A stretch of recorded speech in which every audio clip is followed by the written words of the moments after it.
ক্ষমতাচ্যুত শেখ হাসিনা সরকারের একদলীয় শাসনের জুলুম নির্যাতনের অন্যতম টার্গেট ছিল ইসলামী রাজনৈতিক দলগুলো। গেল ১৬ বছরে জেল জুলুম, গুম, খুন ও রাজনৈতিক হয়রানি ছিল এসব দলের নেতাদের নিত্যসঙ্গী। গেল বছর জুলাইয়ে ছাত্র জনতার গণ অভ্যুত্থানের পর পাল্টে গেছে দেশের রাজনৈতিক প্রেক্ষাপট। এখন ইসলামী রাজনৈতিক শক্তিগুলো সাধারণ রাজনৈতিক শক্তির সঙ্গে তাল মিলিয়ে একটি উল্লেখযোগ্য রাজনৈতিক শক্তিতে পরিণত হয়েছে। শুধু রাষ্ট্রীয় বা দলীয় কর্মসূচিই নয়, আসন্ন ত্রয়োদশ জাতীয় সংসদ নির্বাচনকে ঘিরেও বেশ সক্রিয় হয়ে উঠেছে এসব দল।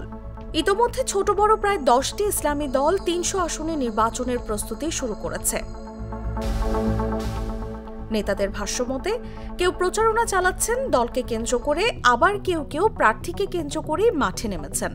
পাশাপাশি ইসলামী জোট গঠনের পরিকল্পনাও রয়েছে তাদের। তবে নির্বাচনের বাইরে এসব দল নজর দিতে চায় নির্বাচনী ব্যবস্থার মৌলিক সংস্কারের দিকেও। তাদের মতে, যদি এসব সংস্কার ছাড়া নির্বাচন অনুষ্ঠিত হয় তবে জুলাই অভ্যুত্থানের চেতনা ও অর্জন বিফলে যাবে। যদিও দলগুলো আলাদাভাবে নির্বাচনের প্রস্তুতি নিচ্ছে, তবে তাদের মূল লক্ষ্য একটি শক্তিশালী ইসলামী জোট গঠন করা।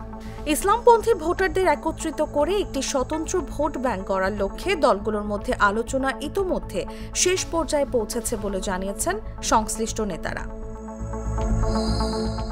তাসলিমা তিথি, জাগো নিউজ।